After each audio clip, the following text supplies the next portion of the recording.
In this video, I'm going to show you how to calculate Kp, the equilibrium constant for an equilibrium system of gases. I'm going to give you a step-by-step method so that you can apply this to any exam-style question. So in my example, I have phosphorus pentachloride, phosphorus trichloride, and chlorine all in an equilibrium system. Calculate Kp, given that at 400 Kelvin, and a total pressure of 1010 kilopascals we've got, and they give us the amounts in moles of each of the gases present. Now, equilibrium constants are temperature dependent, which is why questions always quote the temperature. It's good practice, but we don't actually need this bit of information to carry out the calculation. We're going to start where we should always start, by writing an expression for our Kp, our equilibrium constant. In this case, it's the partial pressure of the products, so PCl3 is getting the right way around. We've got the partial pressure of chlorine over the partial pressure of the reactant. So P here, as I'm sure you have figured out, stands for partial pressure.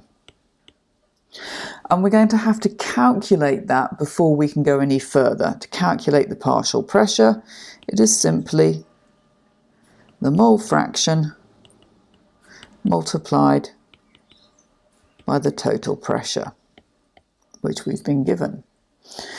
Mole fraction? Well, the mole fraction is simply the number of moles of a particular gas over the total number of moles present.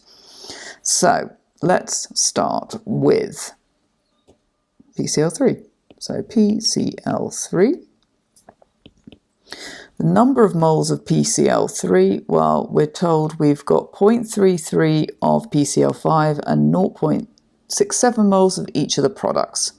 So it's 0.67 over the total number of moles, so that's 0.67 plus 0.67 plus 0.33, and that comes to 1.67 times the total pressure, and we're working in kilopascals here, 1010, and that comes to 405.2 kilopascals.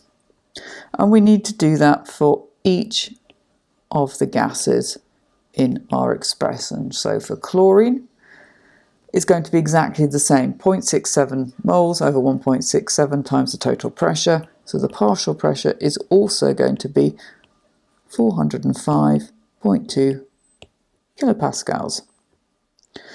And the partial pressure of PCl5 is going to be 0.33 over 1.67 times 1010, and that comes to 199.6 kilopascals. Now we're in a position to put the numbers into our equation, do our little crunching on the calculator, and that will pop our answer.